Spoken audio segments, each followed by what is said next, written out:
Welcome back, beautiful tri-state area. You're listening to A Moment of Zen right here on 710 WOR, the voice of New York, iHeartRadio. I'm your host, Zen Sams. Welcome back to the Going Deep segment brought to you by CO2 Lift. Today in the Expert on the Microphone series, we're joined by Dr. Grant Stevens. He's a board-certified plastic surgeon and founder and medical director of Marina Plastic Surgery and Marina Medspa, and founder of Sun Valley Aesthetics. He has an impressive career that spans decades. He's been consistently recognized as a top plastic surgeon for his renowned expertise and innovation in aesthetic surgery. Now, beyond his clinical practice, he's also a professor of plastic surgery at the University of Southern California, chair and CMIO of Clarity Technologies, and the past president of the Aesthetic Society. He's going to join me right now to chat all about the rising male interest in aesthetic procedures and trending treatments. You definitely want to stick around for this conversation. Welcome to the show, superstar. Hey, thank you very much, Zen. It's great to be on your program. Thank you for having me. Feels like I've known you for years. Yes, it does. I know the feeling. Right? Let's dive right in. So while women still largely outnumber men seeking aesthetic procedures, according to recent stats from the American Society of Aesthetic Plastic Surgery, male plastic surgery rates are up a staggering 43% over the last 5 years alone. Now, I know you even created that's something that plays directly into this, Marina ManLand. I love this concept. It's a medical man cave catered towards men seeking aesthetic enhancements and adopting the slogan, great slogan, by the way, where a man can feel good about looking great. I think this is a genius way to open up specifically what we're talking about to more female dominated space and make it more inviting for men. I mean, Dr. Stevens, what you've done is very, very proprietary. What inspires you to take the special focus and cater more towards the male patients? And why do you think the percentage of men seeking aesthetic treatments is on the rise? Guys, they don't want to sit on couches. They want to sit on chairs. They love leather. They didn't like the colors I was using or the smell that I was piping in from my Marina Plastic Surgery Associates, my Marine office. And so I decided I'm going to build a place that's a cross between a cigar lounge and a sports bar. You know, like wood paneling, leather chairs, televisions and screens everywhere, monitors. I even built the restroom for the men that I put a urinal in it, which I'd never seen in a doctor's office. I put a monitor above the urinal. So when the guys are doing their business there at the urinal, they can see the monitor. And I piped in the Sports Illustrated bathing suit edition 24/7. Wow. And they loved it. And they tell their friends. And guys were coming in like crazy. Larry King came in and did a piece on it, and a bunch of other people on the local news station did. And it was crazy good. And it took off. We have a separate entrance to Marina ManLand. And the guys, at first, they used it like crazy to keep their anonymity and so forth. But it's a little inconvenient compared to the front office of the big office building and so forth. They come right in the front now. They cruise right in the front, say hi to the front office, and walk right back to Marina ManLand. And it is the stigma is gone. Well, that's such a refreshing perspective, and it sounds like there was no detail that was overlooked. And I think that the way you've normalized and rebranded the experience for men is quite brilliant. And more so, it's empowering to see that aesthetics is no longer just a woman's world, and the data backs it up, right? So Yep. what are the most popular procedures, both surgical and non-surgical, that men are currently seeking, and why do you think they're trending? They definitely want to lose fat non-surgically. They want to have thicker hair. They prefer not to have surgery to do it. So we have a number of options with our Get Hair MD program. And then finally, skin and all the different things, including home-based treatment, as well as things like everybody knows about lasers, perhaps True Facial. Your listeners know about various in-office modalities. But a lot of these guys and gals want to have a home-based approach to optimizing their skincare, besides, soap and water in the shower. And so a lot of them are moving towards something called True Facial. I don't know if you've heard of it. It's TRUFACIAL for surgical number 1 blepharoplasty, eyelids, getting rid of this stuff, facelifting. And a lot of guys want their nose fixed if they've broken it and so forth. But eyelids because they say, "Hey, pops," or their fellow workers say, "Hey, pops, are you tired?" And they don't want to look tired. So it's like Oh, I the love brow this up and narrative. so a lot of guys, and they can even be 40 and 50 getting that done. I mean, you think of it as guys are 60 or 70, but I'm telling you, I have 40 and 50-year-old guys doing their eyelids. Now, let's bring CO2 lift into the picture. So, while patients can achieve great results through the procedures and treatments you just spoke of, the recovery process is rarely easy, but there are things you can do to make it easier, like CO2 lift. And we know CO2 lift is non invasive, another buzzword men love, and it's clinically proven and a medical grade carboxy gel that not only offers monotherapy benefits, but can significantly improve a patient's results and comfort post procedure. So, Dr. Stevens, I know you've used the product and even interviewed the founder, Lana Kerr, on your podcast, The Technology of Beauty. What is your experience with CO2 Lift? What results have you witnessed? Sure. Well, the carboxy, as you know, the carboxy therapy increases the oxygen and the oxygenation of skin. It also uh, increases the blood supply and the hydration. In other words, it makes the skin more plump, more hydrated water. It's like the difference of a raisin and a grape. So a raisin is just a grape that's dehydrated. Well, our skin can become kind of like a raisin. And when we use the carboxy, we actually increase the oxygen and the hydration. Uh, there's an immediate effect right then and there, even if you use it at home by yourself or use it like with True Facial I was mentioning. Now, on the other hand, we're doing it on patients before and after procedures. So let's say they're having a skin pen or a hydrofacial or even some lasers and energy-based technologies that we could run through. But we'll treat them before, like once a week, and then after once a week with the carboxy therapy.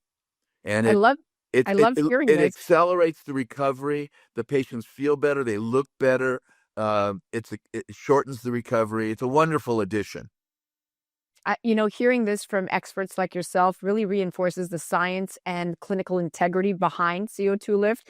And it's really exciting that it's not just a complementary option. It's often a game changing one from what I'm hearing I've heard it being compared to a hyperbaric oxygen chamber, some doctors, post procedure. So even going beyond this, I mean, CO2 lift has a product that I personally tried for vaginal rejuvenation, right? The Hmm. CO2 lift feed, but something many men don't realize is that they can actually use the CO2 Lift Pro on their penis, can even help with erectile dysfunction. So this product really seems that it has many versatile use cases. Totally. We have biopsies to show the improvement in the lubrication and the hydration of the vaginal mucosa, and also the outside of the vagina, the perineum, the labia, and so forth.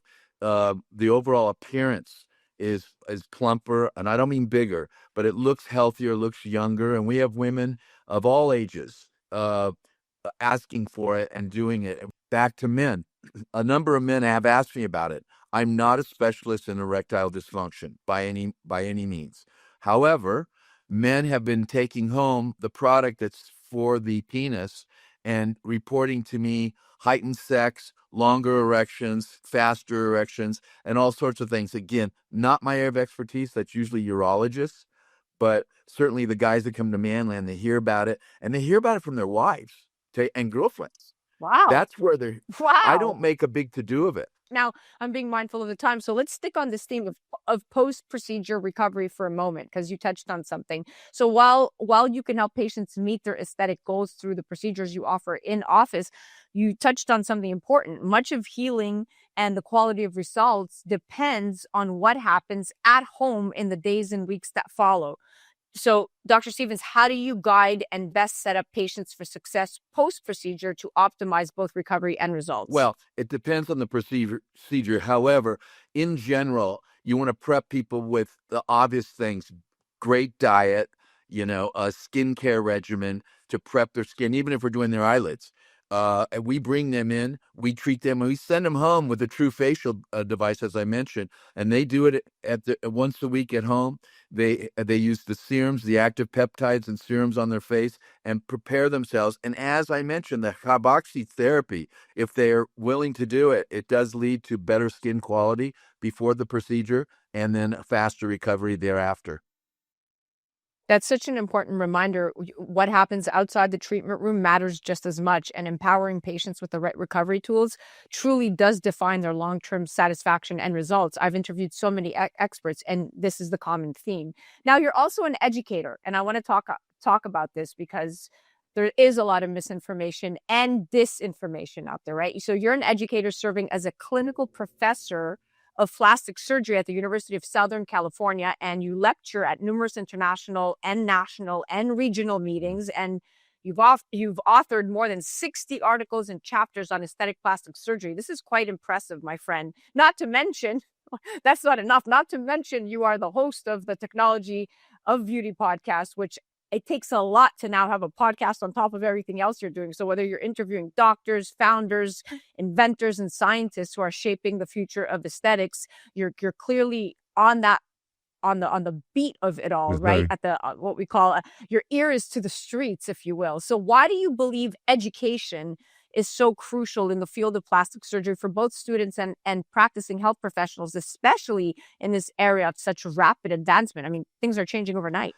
Well, thank you very much. You're very kind. I'm going to have to be sure to have my mother listen to this.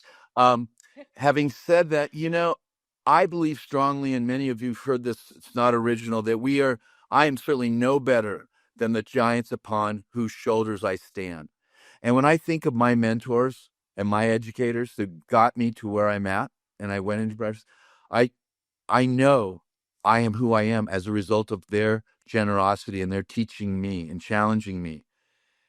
I was fortunate enough to start the aesthetic fellowship program at SC 28 years ago. I was the chairman and also founder. And I have to tell you, when I go through my daily activities and all, my teaching of my fellows, and thus then the residents and students, but the fellows especially, it's the most worthwhile, valuable thing I do professionally.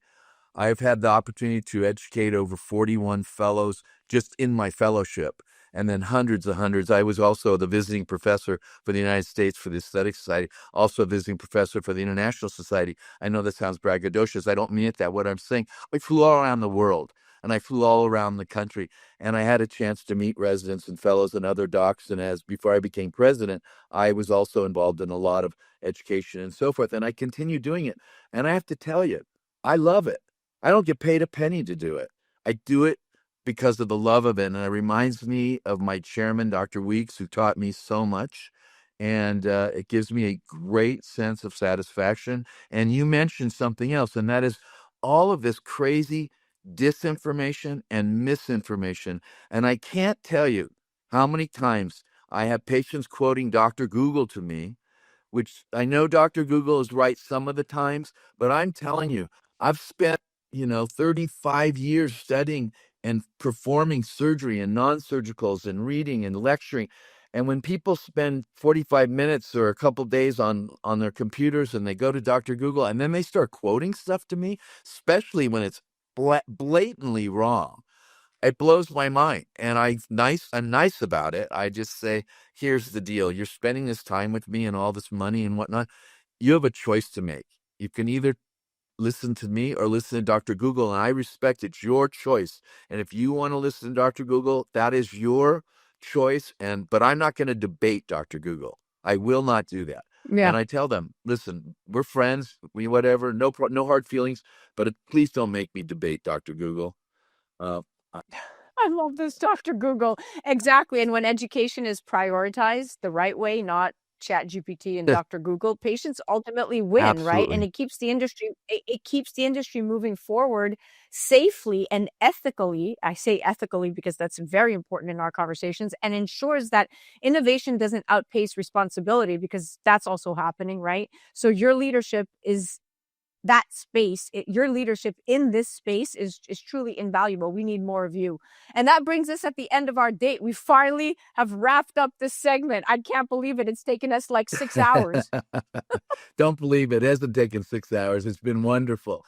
I just wish it could go on for another hour. There's so many fun things. Well, I'll join your Please podcast. come out to Manhattan Beach, California, and watch the Technology of Beauty, where I have the opportunity to interview the movers and shakers of the beauty business. That was our Going Deep segment brought to you by CO2 Lift, and that was the incredible Dr. Grant Stevens. He's a renowned board-certified plastic surgeon and founder and medical director of Marina Plastic Surgery. You can definitely check them out directly on their website at marinaplasticsurgery.com. And to learn more about his practice, you could follow him on the gram at Dr. Grant Stevens. You can check out his podcast, The Technology of Beauty. It's on YouTube and on Instagram at The Technology of Beauty.